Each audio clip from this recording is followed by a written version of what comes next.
Chapter 8 ओपार से पलायन। वीरपर आश्चर्यचकित था। क्या ये प्राणी वही प्रतिष्ठित अंग्रेज हो सकता है जिसने अपने आलीशान अफ्रीकी घर में उसका इतनी शालीनता से स्वागत किया था? क्या ये जंगली जानवर, जिसकी आंखें चमक रही थीं और चेहरा खून से लथपथ था, एक ही समय में एक इंसान भी हो सकता है? क्या वह भयानक विजय घोष जो उसने अभी सुना था, वह किसी इंसान के गले में बना हो सकता है? टार्ज़न उस आदमी और औरत को देख रहा था। उसकी आंखों में हैरानी भरी अभिव्यक्ति थी, लेकिन पहचान का जरा भी आभास नहीं था। ऐसा लग रहा था जैसे उसने किसी नए जीव की प्रजाति खोज ली हो और अपनी खोज पर अचंभित हो रहा हो। ला उस बंदर आदमी के चेहरे का निरीक्षण कर रही थी। धीरे धीरे उसकी बड़ी बड़ी आंखें खुल गईं। टार्ज़न, उसने कहा, और फिर महान वानरों की स्थानीय भाषा में, जो मानवों के साथ निरंतर संगति ने ओपेरियंस की आम भाषा बना दी थी, तुम मेरे पास वापस आ गए हो। ला ने अपने धर्म के आदेशों की अनदेखी की है, हमेशा टार्ज़न का इंतजार करती रही है अपने टार्ज़न का। उसने कोई साथी नहीं बनाया, क्योंकि पूरी दुनिया में सिर्फ एक ही था जिसके साथ ला संभोग कर सकती थी। और अब तुम वापस आ गए हो। मुझे बताओ, ओ टार्ज़न, कि तुम मेरे लिए वापस आए हो। वीरपर ने अस्पष्ट शब्दावली सुनी। उसने ला से टार्ज़न की ओर देखा। क्या टार्ज़न इस अजीब भाषा को समझ पाएगा? बेल्जियम की महिला को आश्चर्य हुआ जब अंग्रेज ने स्पष्ट रूप से उसकी भाषा के समान ही उत्तर दिया। टार्ज़न, उसने सोचते हुए दोहराया। टार्ज़न, नाम जाना पहचाना लगता है। ये तुम्हारा नाम है, तुम टार्ज़न हो, ला चिल्लाया। मैं टार्ज़न हूँ। बंदर आदमी ने कंधे उचका दिए। अच्छा, यह एक अच्छा नाम है। मैं कोई दूसरा नाम नहीं जानता, इसलिए मैं इसे रखूंगा, लेकिन मैं तुम्हें नहीं जानता। मैं तुम्हारे लिए यहाँ नहीं आया हूँ। मैं क्यों आया, मुझे बिल्कुल नहीं पता, न ही मुझे पता है कि मैं कहाँ से आया हूँ। क्या तुम मुझे बता सकते हो? ला ने अपना सिर हिलाया। मुझे कभी नहीं पता था, उसने जवाब दिया। टार्ज़न ने वीरपर की ओर मुड़कर वही सवाल पूछा, लेकिन बड़े वानरों की भाषा में। बेल्जियन ने अपना सिर हिलाया। उन्होंने फ्रेंच भाषा में कहा, मैं वह भाषा नहीं समझता।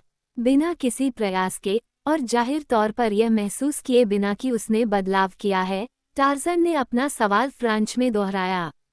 वीरपर को अचानक इस बात का पूरा एहसास हुआ कि टार्ज़न किस तरह की चोट का शिकार हुआ था। वह आदमी अपनी याददाश्त खो चुका था, अब वो पिछली घटनाओं को याद नहीं कर सकता था। बेल्जियन उसे समझाने ही वाला था कि अचानक उसके दिमाग में यह विचार आया कि टार्ज़न को कम से कम कुछ समय के लिए उसकी असली पहचान से अनजान रखकर बंदर आदमी के दुर्भाग्य को अपने फायदे में बदलना संभव हो सकता है। मैं तुम्हें नहीं बता सकता कि तुम कहाँ से आए हो, उसने कहा, लेकिन मैं तुम्हें ये बता सकता हूँ, अगर हम इस भयानक जगह से बाहर नहीं निकले तो हम दोनों इस खूनी वेदी पर मारे जाएंगे। वो महिला मेरे दिल में चाकू घोंपने ही वाली थी कि शेर ने इस दुष्ट अनुष्ठान को बाधित कर दिया। आओ, इससे पहले कि वे अपने डर से उबरें और फिर से इकट्ठा हों, चलो हम उनके शापित मंदिर से बाहर निकलने का रास्ता खोजें। टार्ज़न पुनः ला की ओर मुड़ा। क्यों? उसने पूछा, तुमने इस आदमी को क्यों मारा? क्या तुम भूखे हो? महापुरोहितिनी घृणा से चिल्ला उठी। टार्ज़न ने आगे कहा, क्या उसने तुम्हें मारने की कोशिश की थी? औरत ने अपना सिर हिलाया। तो फिर तुम उसे क्यों मारना चाहते थे? टार्ज़न मामले की तह तक जाने के लिए दृढ़ था। ला ने अपनी पतली भुजा उठाई और सूर्य की ओर इशारा किया। उन्होंने कहा, हम उसकी आत्मा को ज्वलंत भगवान को उपहार स्वरूप अर्पित कर रहे थे। टार्ज़न हैरान था। वो फिर से एक बंदर था, और बंदर आत्मा और ज्वलंत देवताओं जैसी बातों को नहीं समझते। क्या तुम मरना चाहते हो? उसने वीरपर से पूछा। बेल्जियन ने आंखों में आंसू भरकर उसे आश्वासन दिया कि वह मरना नहीं चाहता। ठीक है, तो तुम ऐसा नहीं करोगे, टार्ज़न ने कहा। चलो, हम चलते हैं। ये तुम्हें मार डालेगी और मुझे अपने पास रख लेगी। वैसे भी यह मंगनी के लिए कोई जगह नहीं है। मुझे जल्द ही मर जाना चाहिए, इन पत्थर की दीवारों के पीछे बंद होकर। वह ला की ओर मुड़ा। अब हम जा रहे हैं, उसने कहा। महिला आगे बढ़ी और उसने वानर पुरुष के हाथ अपने हाथों में पकड़ लिए। मुझे मत छोड़ो, वह चिल्लाए, रुको, और तुम महायाजक बनोगे। ला तुमसे प्यार करता है। सारा ओपार तुम्हारा होगा। गुलाम तुम्हारी सेवा करेंगे। रुको, वानरों के टार्जन, और प्यार तुम्हें पुरस्कृत करे। बंदर आदमी ने घुटनों के बल बैठी महिला को एक तरफ धकेल दिया। टार्जन तुम्हें नहीं चाहता, उसने सरलता से कहा, और वेरपर के पास जाकर उसने बेल्जियन महिला के बंधन तोड़ दिए और उसे अपने पीछे आने का इशारा किया। हाँफते हुए क्रोध से उसका चेहरा तमतमा उठा। ला अपने पैरों पर खड़ी हो गई। रुको, तुम्हें रुकना ही होगा। वह चिल्लाए, ला तुम्हें पकड़ लेगी। अगर वह तुम्हें जिंदा नहीं पकड़ सकती तो वह तुम्हें मार डालेगी। और सूरज की ओर अपना चेहरा उठाते हुए उसने वही भयानक चीख निकाली जो वेरपर ने एक बार पहले और टार्जन ने कई बार सुनी थी। उसकी चीख के जवाब में आसपास के कक्षों और गलियारों से आवाजों का कोलाहल गूंज उठा। आओ, संरक्षक पुजारियों, वह चिल्लाए, काफिरों ने सबसे पवित्र स्थान को अपवित्र कर दिया है। आओ, उनके दिलों में भय भर दो। ला और उसकी वेदी की रक्षा करो। मंदिर को अपवित्र करने वालों के खून से धो दो। टार्जन समझ गया, हालांकि वेरपर नहीं। टार्जन ने बेल्जियन की ओर देखा और पाया कि वह निहत्था था। ला के पास तेजी से कदम बढ़ाते हुए बंदर आदमी ने उसे अपनी मजबूत बाहों में जकड़ लिया और हालांकि वह एक राक्षस की तरह पागलों की तरह लड़ रही थी, उसने जल्द ही उसे निहत्था कर दिया और उसका लंबा, बलि का चाकू वेरपर को सौंप दिया। तुम्हें इसकी आवश्यकता होगी, उसने कहा, और फिर प्रत्येक द्वार से ओपार के राक्षसी, छोटे आदमियों का एक झुंड मंदिर में घुस आया।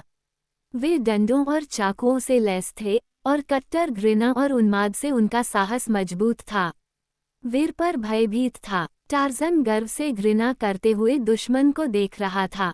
धीरे धीरे वह उस निकास की ओर बढ़ा, जिसका उपयोग उसने मंदिर से बाहर निकलने के लिए किया था। एक तगड़े पुजारी ने उसका रास्ता रोक दिया। पहले के पीछे दर्जनों अन्य पुजारी थे। टार्जन ने अपने भारी भाले को, क्लब की तरह, पुजारी की खोपड़ी पर मारा। वह आदमी गिर गया, उसका सिर कुचल गया।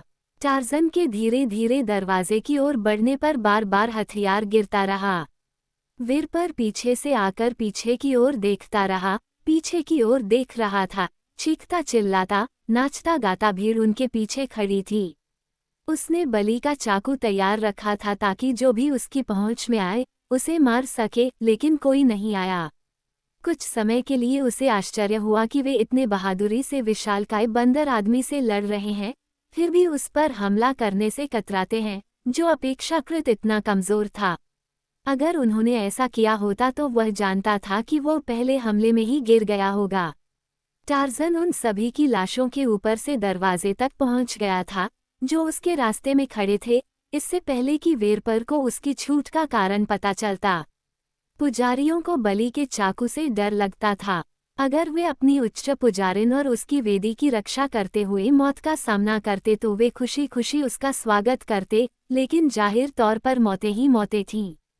उस चमकदार तलवार के इर्द गिर्द कोई अजीब अंधविश्वास अवश्य था, जिसके कारण किसी ओपिरियन ने उससे मृत्यु का जोखिम नहीं उठाया। फिर भी वह प्रसन्नतापूर्वक उस वानर मानव के भाले को मारने के लिए दौड़ा।